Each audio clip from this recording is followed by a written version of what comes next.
Hadirin yang berbahagia, yang dirahmati Allah Subhanahu wa Ta'ala, kita lanjutkan. Tadi manusia telah dipercaya Allah untuk memimpin dunia, untuk menjadi khalifah, dengan diberi ilmu yang sangat luar biasa, diberi bocoran-bocoran ilmu dari Allah yang seharusnya itu rahasia, tapi dibuka dengan maha pemurahnya Allah untuk mengembangkan daripada ilmu tersebut. Walaupun diberi ilmu, tetap ada yang menolak kehadiran manusia sebagai khalifah di bumi, yaitu adalah iblis, yaitu setan sebelum manusia diturunkan ke bumi, yaitu Adam alaihissalam. Penolakan itu dijelaskan pada surat Al-Araf 12 dan Al-Isra 62. Alasan penolakan karena iblis merasa paling sempurna diciptakan oleh api, sedangkan manusia diciptakan oleh bumi, dan dia tetap akan menyangkal daripada petunjuk Allah, akan tetap menggoda manusia sesuai dengan surat Al-Isra 62, yaitu akan selalu menyesatkan manusia hingga kiamat nanti, di hari pembalasan nanti. Kemudian padahal sudah disampaikan sama Allah bahwa ada keluar biasaan daripada manusia. Kita sekarang pada pokok permasalahan tentang air. Sebelum kita bicara lebih lanjut tentang air, dampaknya bisa positif, bisa negatif, kita akan memulai dari asal mula air atau asal mula bumi, yaitu konsep penciptaan bumi. Dulunya bumi dan langit itu menjadi satu kesatuan, hingga menciptakan langit dan bumi. Itu surat Al-Anbiya 30. Dan satu kesatuan itu dijelaskan berupa asap. Kalau saya memanai itu gas, itu pada fusilat. Jadi konsep-konsep penjadian bumi itu telah terbongkar, telah diutarakan oleh para ilmuwan astronomi pada abad 20, yaitu teori Big Bang, yaitu ada ledakan yang sangat besar sehingga membentuk alam semesta dan seisinya. Yaitu kalau di fusilat 11 itu menyatakan dulu berupa asap atau gas. Kemudian ada ledakan yang sangat dahsyat. Ledakan berarti ada semacam dentuman atau ledakan, itu mesti ada suatu unsur pembakar, yaitu oksigen. Kalau ada pembakaran, mesti terjadi air. Nah, kita akan menjabarkan sebenarnya air itu siapa. Air adalah unsur-unsur bumi, yang dunia gaib, yang dunia tidak tampak, sekarang tampak. Allah telah menampakkan air dengan apa? Dengan cara adalah menurunkan asap itu, menurunkan gas itu berubah menjadi air dengan cara adalah temperatur diturunkan menjadi 100, di bawah 100 derajat Celcius akan uap air akan menjadi air. Jadi titik didih air kan 100 derajat Celcius. Ketika di bawah itu air akan menjadi cair, akan nampak bentuk asli air seperti apa, berwujud, yang tadinya gaib menjadi ada. Kemudian juga di bawah 0 juga bisa membeku. Kadang-kadang orang itu mengatakan bahwa air itu menuju dari atas ke bawah, padahal tidak demikian. Bisa juga karena kekuatan Allah, kekuatan energi, itu air bisa dari bawah ke atas. Tanpa campur tangan manusia pun akan bisa, air bisa dari atas ke bawah atau bawah ke atas. Kalau dari atas ke bawah itu pakai energi gravitasi bumi. Kalau dari bawah ke atas itu mungkin bisa dari kapilerisasi, dari tumbuhan tanaman. Jadi hebatnya tanaman, Allah menciptakan tanaman, menciptakan hewan itu mempunyai karakter sendiri-sendiri. Dari dulu sampai sekarang seperti itu. Tidak berubah. Bukan cuma tanaman itu mengikat air, sehingga air itu tidak deras mengikuti gravitasi bumi, akan diikat oleh tanaman. Bahkan tanaman itu sama Allah bukan cuma untuk mengikat, tapi untuk mengangkat. Jadi dari bumi itu bisa diangkat ke atas. Misalnya apa? Kelapa. Kelapa itu bukan cuma mengikat air supaya nggak ada banjir, ada resapan, tapi akan mengangkat kelapa itu ke atas. Maka kita lihat bersama-sama, kalau kita buah kelapa kita pecah, mesti ada airnya. Maha besar Allah dengan segala ilmunya.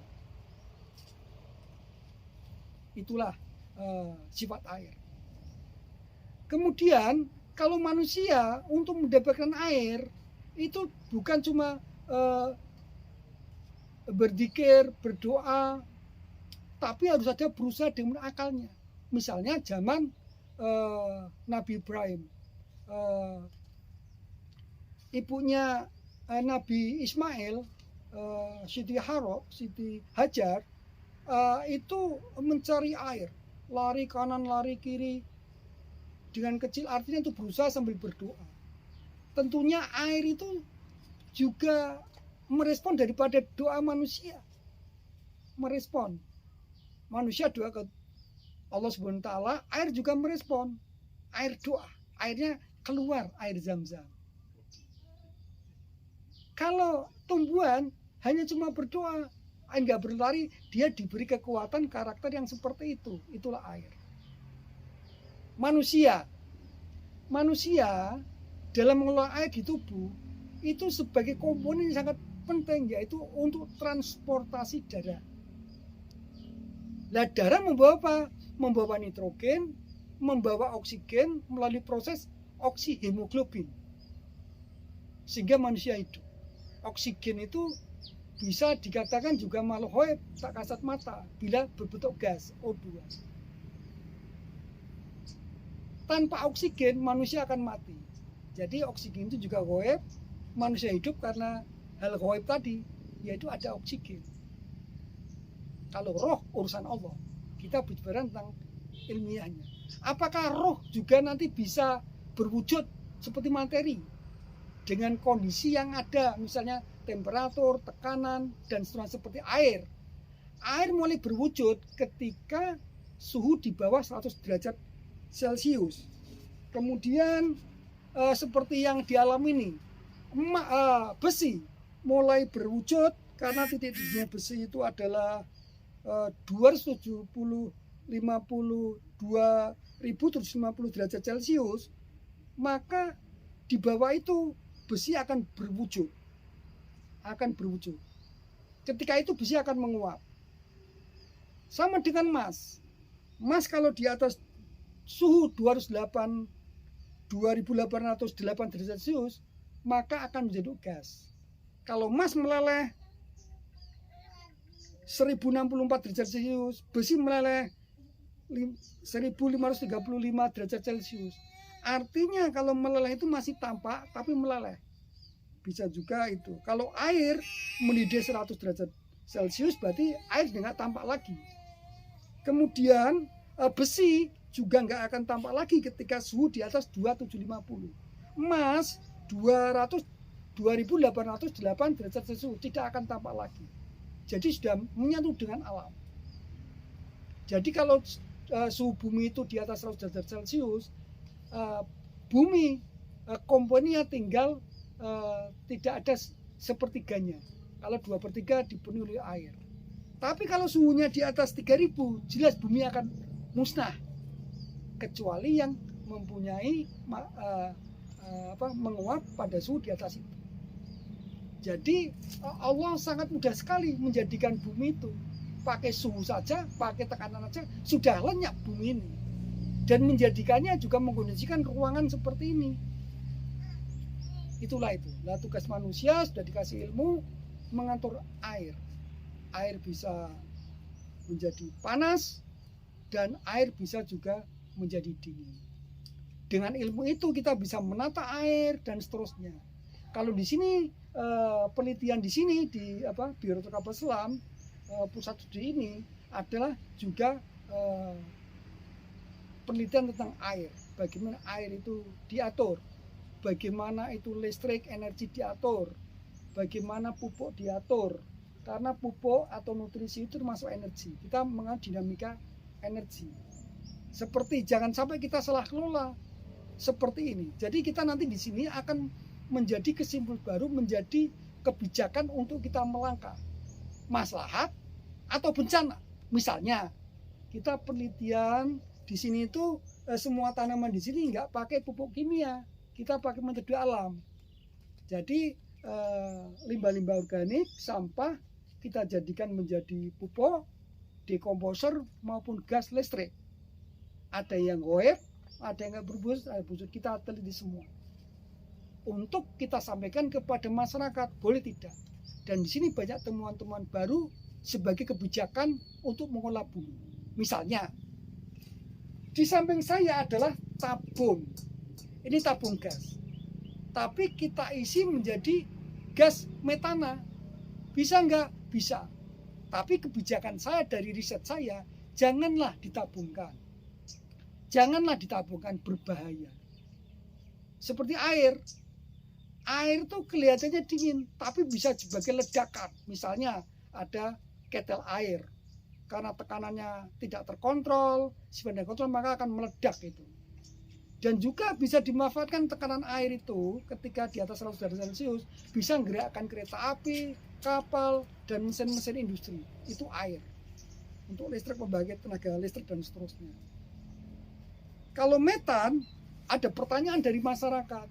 Pak, kenapa metan Bapak tidak ditampung dalam tabung ini? Berbahaya. Tolong jangan energi gas untuk digunakan masyarakat, jangan menggunakan ini. Karena metan ya CH4 CH4 ya. C-nya 1 hanya 4 itu berupa gas. Kalau LPG, itu gas yang seperti kita dengarkan itu suhunya kan 30 kurang dari 30 derajat Celcius. Artinya kalau 30 derajat Celcius itu ke bawah itu bisa menjadi cair sehingga tidak berbahaya, tekanannya rendah. Kalau metan yang kita produksi di sini itu adalah suhunya titik didihnya -164 derajat Celcius. Artinya apa? Untuk mencarikan metan ya, untuk mencarikan metan harus suhunya itu kita mengondisikan -164 derajat. Itu sangat berbahaya. Itu bisa cair. Nah, tabung ini sebenarnya bukan cairan metan, tapi gas metan yang dimanfaatkan. Ini sungguh sangat berbahaya. Ini kebijakan mengapa saya menganjurkan jangan menabungkan zat metan di mana aja, itu sangat berbahaya dan mahal. Lah bagaimana cara menyimpannya? Kita berpikir dengan menggali ilmu Allah. Kita jadikan menjadi power bank atau baterai.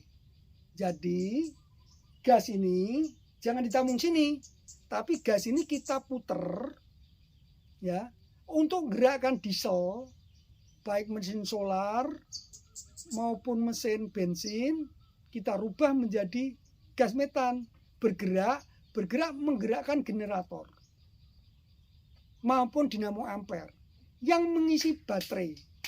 Jadi energi itu tidak disimpan di sini, tapi disimpan di baterai. Nah, baterai ini bisa untuk gerakan listrik, gerakan mesin, dan seterusnya. Itu saran-saran saya ke teman-teman, baik teman-teman ilmuwan mengenai energi, dan para petani bahwa jangan menyimpan gas metan dalam tabung, sangat berbahaya, banyak mudaratnya. Kalau kita simpan pada baterai banyak, itu salah satu kajian yang di sini dalam unsur-unsur energi. Tapi kalau dalam unsur-unsur nutrisi, misalnya pisang, ini pisang organik ya. Nah, pisang itu kita makan, kulitnya untuk apa? Saya mesti bertanya, kulit pisang ini kepengen jadi gas yang tinggi, listrik yang tinggi atau rendah? Rata-rata orang mengatakan, Pak, saya kepengen kulit pisang ini menjadi energi listrik yang banyak. Bisa. Lah kalau menjadi listrik, menjadi gas, paling gas itu per 3 kilo 20.000 per 3 kilo. Jadi per kilonya sekitar 7.000. Jadi kalau ketika kulit pisang kita jadikan gas itu 7 gitu. Tapi kan ilmu untuk membakar untuk masalah rumah, untuk tujuan-tujuan ekonomi ya. Kita tidak dijadikan sebagai gas lagi. Malah kalau saya memilih gasnya lebih baik listrik rendah. Apa yang tinggi? Dijadikan daging. Ini dikasihkan sapi, kulit pisangnya ini, kemudian sapinya di daging per kilo 100.000. Jadi lihat, itulah tugas-tugas kita dalam mengatur alam ini, mengatur dinamika energi, dinamika nutrisi itu. Luar biasa ilmu yang diberikan Allah ke kita, rahasia-rahasia ilahi, baik yang berwujud maupun yang enggak berwujud. Nah, itulah. Dan kita juga penasaran, apakah nanti roh juga akan berwujud? Bisa enggak? Kalau seizin Allah menghendaki dengan ruang waktu, dengan kondisi tertentu, saya kira bisa juga. Waktunya kapan? Wallahu a'lam. Tapi dari dasar teori itu bisa. Tapi zat kita misalnya roh itu berwujud di atas 10.000 derajat Celcius, kita kan tidak bisa meraih ke sana. Yang bisa kan zatnya Allah. Nah, paling enggak dasar-dasar itu sudah kita pecahkan dengan metode ilmiah. Kita coba berkali-kali, hasilnya sama, objektif.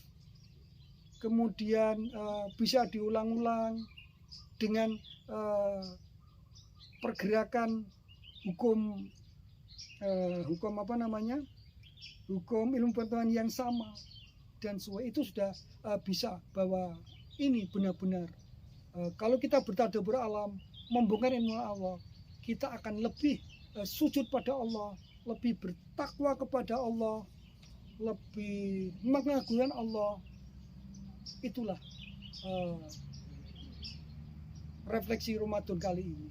Jadi kita dalam memaknai air itu, kita baru bisa mengatur ya sesuai dengan kodratnya air, baik tingkat individu, tingkat keluarga, RT, negara atau dunia. Karena dunia itu satu. Salah satu berkhianat, salah satu mengingkari sunatullah, maka akan terjadi kerusakan di muka bumi. Belum tentu banjir di Demak itu karena orang Demak, karena banjir dari atas.